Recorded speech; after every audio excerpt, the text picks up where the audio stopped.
इस वीडियो में हम जानेंगे इब्राहिम राइसी किस देश के नए राष्ट्रपति बने हैं और साथ ही अन्य 10 से भी ज्यादा क्वेश्चंस को देखेंगे जो आपके हर एक एग्जाम पॉइंट्स ऑफ व्यू से काफी इंपॉर्टेंट है।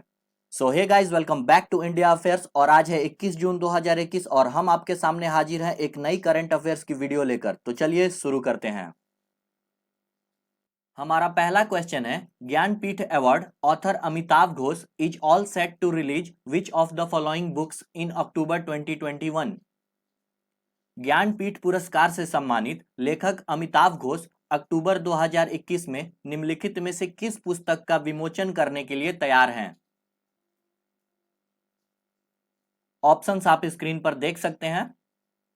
सो हमारा करेक्ट आंसर है option C, the nutmeg curse parables for a planet in crisis. Jnanpith award से सम्मानित लेखक अमिताभ घोष की नई किताब the nutmeg curse parables for a planet in crisis अक्टूबर 2021 में विमोचन होने के लिए पूरी तरह तैयार है। वहीं आगामी पुस्तक में जायफल की कहानी के माध्यम से आज विश्व में उपनिवेशवाद का प्रभाव का विहंगम इतिहास बताया गया है। अमिताभ घोष की कुछ अन्य उल्लेखनीय कृतियों में से इविस ट्रियोलॉजी और द ग्रेट रीअरेंजमेंट शामिल है। हमारा दूसरा क्वेश्चन है, UN general assembly has appointed Antonio Guterres as the UN secretary general for a second term beginning from January 1st 2022। His term would be end in which year? संयुक्त राष्ट्र महासभा ने 1 जनवरी 2022 से शुरू होने वाले दूसरे कार्यकाल के लिए एंटोनियो गुटेरेस को संयुक्त राष्ट्र महासचिव नियुक्त किया है। उनका कार्यकाल किस वर्ष समाप्त होगा? ऑप्शंस आप स्क्रीन पर देख सकते हैं। सो हमारा करेक्ट आंसर है ऑप्शन सी, 2026 यानी कि 2026। यूएन जनरल असेंबली यानी कि संयुक्त राष्ट्र महासभा ने 1 जनवरी 2022 से शुरू होने वाले दूसरे कार्यकाल के लिए एंटोनियो गुटेरेस को संयुक्त राष्ट्र महासचिव नियुक्त किया है।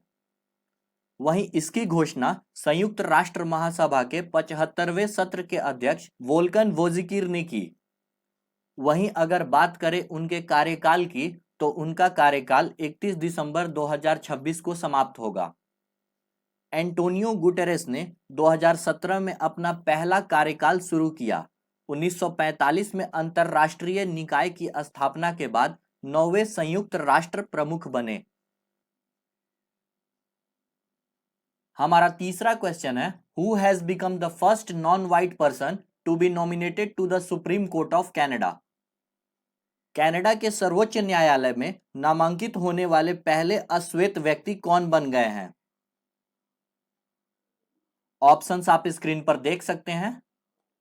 सो हमारा करेक्ट आंसर है ऑप्शन बी, न्यायमूर्ति महमूद जमाल। भारतीय मूल के न्यायमूर्ति महमूद जमाल कनाडा के सर्वोच्च न्यायालय में नामांकित होने वाले पहले अश्वेत व्यक्ति बन गए हैं। वहीं उन्हें ओटारियो के अपीलीय न्यायालय में पदोन्नत किया गया है, जहां वे 2019 से कार्यरत थे। जस्टिस जमाल दीवानी संवैधानिक, आपराधिक और नियामक मुद्दों पर सर्वोच्च न्यायालय के समक्ष 35 अपीलों में पेश हुए थे। हमारा चौथा क्वेश्चन है, South Korea has pledged to donate a total of how many $million to the COVAX programme that supply coronavirus vaccine for lower income countries? दक्षिण कोरिया ने कोवैक्स कार्यक्रम को कुल कितने $million दान करने का संकल्प लिया है जो निम्न आय वाले देशों के लिए कोरोना वायरस टीके की आपूर्ति कर रहा है? ऑप्शंस आप स्क्रीन पर देख सकते हैं। सो हमारा करेक्ट आंसर है ऑप्शन बी, 200। दक्षिण कोरिया यानी कि साउथ कोरिया ने वैक्सीन कार्यक्रम को कुल $200 मिलियन दान करने का संकल्प लिया है। वहीं इसकी जानकारी गैवी यानी कि global alliance for vaccine and immunisation के द्वारा दी गई। गैवी और विश्व स्वास्थ्य संगठन यानी कि WHO द्वारा समर्थित कोवैक्स का लक्ष्य 2021 के अंत तक 2 बिलियन टीके की खुराक प्राप्त करना है। हमारा पांचवा क्वेश्चन है, डिजिटल वॉलेट प्लेटफॉर्म गूगल पे has expanded it's network of bank partner offering card tokenization on the Google Pay app. The app has added which of the following lenders? Digital wallet platform Google पे ने अपने bank partners के network का विस्तार किया है जो Google पे ऐप पर कार्ड टोकन की पेशकश कर रहा है। ऐप ने निम्नलिखित में से किस ऋणदाता को जोड़ा है? ऑप्शंस आप स्क्रीन पर देख सकते हैं। सो हमारा करेक्ट आंसर है option D, all 1, 2 and 3। Digital wallet platform Google पे ने अपने बैंक पार्टनर्स के नेटवर्क का विस्तार किया है जो गूगल पे ऐप पर कार्ड टोकन की पेशकश कर रहा है। वहीं इस ऐप ने SBI, IndusInd bank, federal bank और एचएसबीसी इंडिया सहित ऋणदाताओं को जोड़ा है। वहीं इससे पहले Kotak Mahindra bank, SBI cards और एक्सिस बैंक के साथ सफलतापूर्वक टोकन शुरू किया गया था। हमारा छठा क्वेश्चन है, whose environment conservation concept familial forestry has won the United Nation land life award 2021? किसकी पर्यावरण संरक्षण अवधारणा फैमिलियल फॉरेस्ट्री ने संयुक्त राष्ट्र का लैंड फॉर लाइफ अवार्ड 2021 जीता है? ऑप्शंस आप स्क्रीन पर देख सकते हैं। सो हमारा करेक्ट आंसर है ऑप्शन बी, श्याम सुंदर ज्ञानी। राजस्थान स्थित जलवायु कार्यकर्ता श्याम सुंदर ज्ञानी की पर्यावरण संरक्षण अवधारणा फैमिलियल फॉरेस्ट्री ने संयुक्त राष्ट्र का लैंड फॉर लाइफ अवार्ड 2021 जीता है।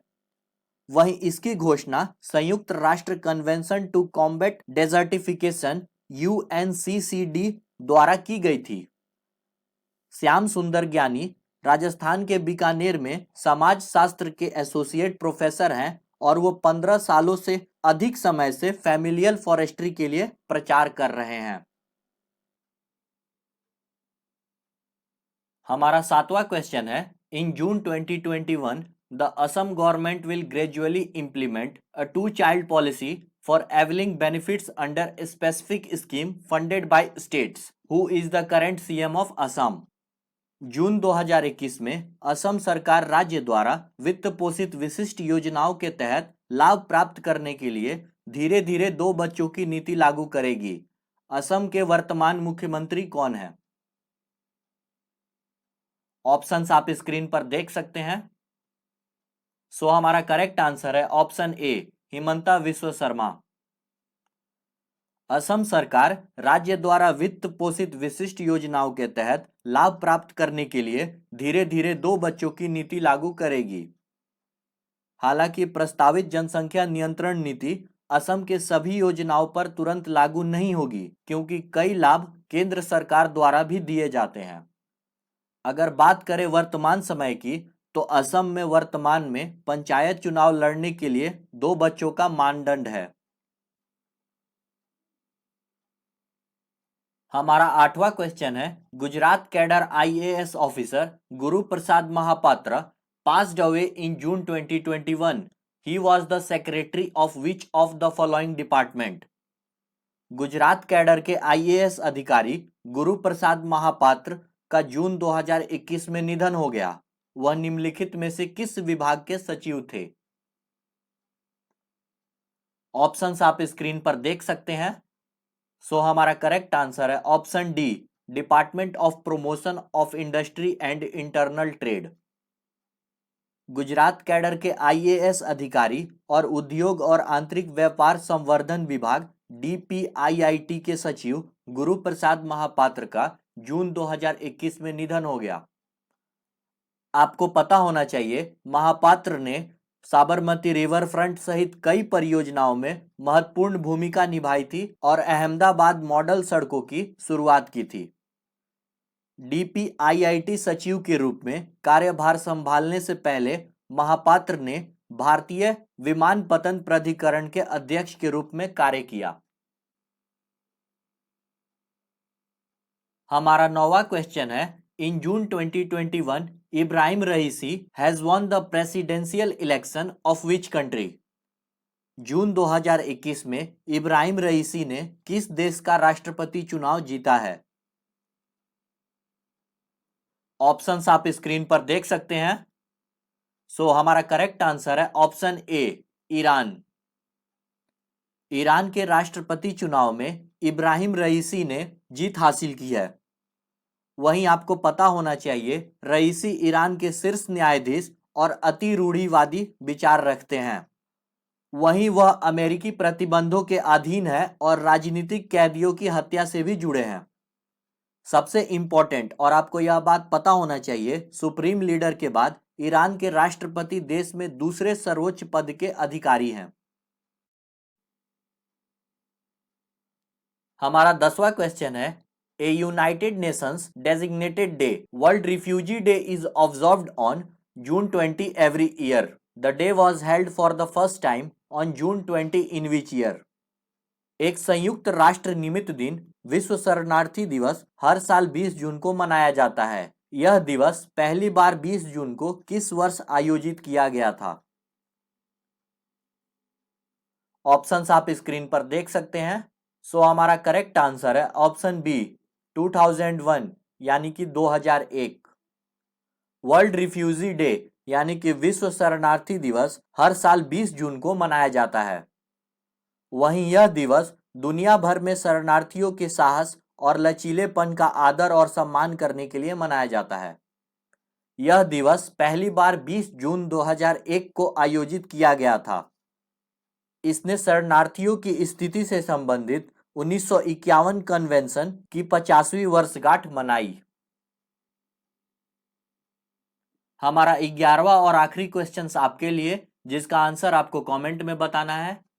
सो हमारा क्वेश्चन है, national security adviser NSA Ajit Doval will participate in the Shanghai cooperation organisation SCO meet in the 3rd week of June in which city? राष्ट्रीय सुरक्षा सलाहकार NSA अजीत डोभाल जून 2021 के तीसरे सप्ताह में शंघाई सहयोग संगठन SCO की बैठक में किस शहर में भाग लेंगे? ऑप्शंस आप स्क्रीन पर देख सकते हैं। सो जो भी करेक्ट आंसर हो आप उसे कमेंट में जरूर बताइए। तो ये था हमारा आज का करंट अफेयर्स का वीडियो। अगर आपको ये वीडियो पसंद आया तो राइट साइड वाले प्लेलिस्ट पर जरूर क्लिक करें और इस वीडियो को लाइक करना, शेयर करना और चैनल को सब्सक्राइब करना ना भूलें, ताकि रोज आपको ऐसे करंट अफेयर्स के वीडियोस का नोटिफिकेशन मिलता रहे। सो मिलेंगे कल एक नई वीडियो में, तब तक के लिए गॉड ब्लेस यू ऑल।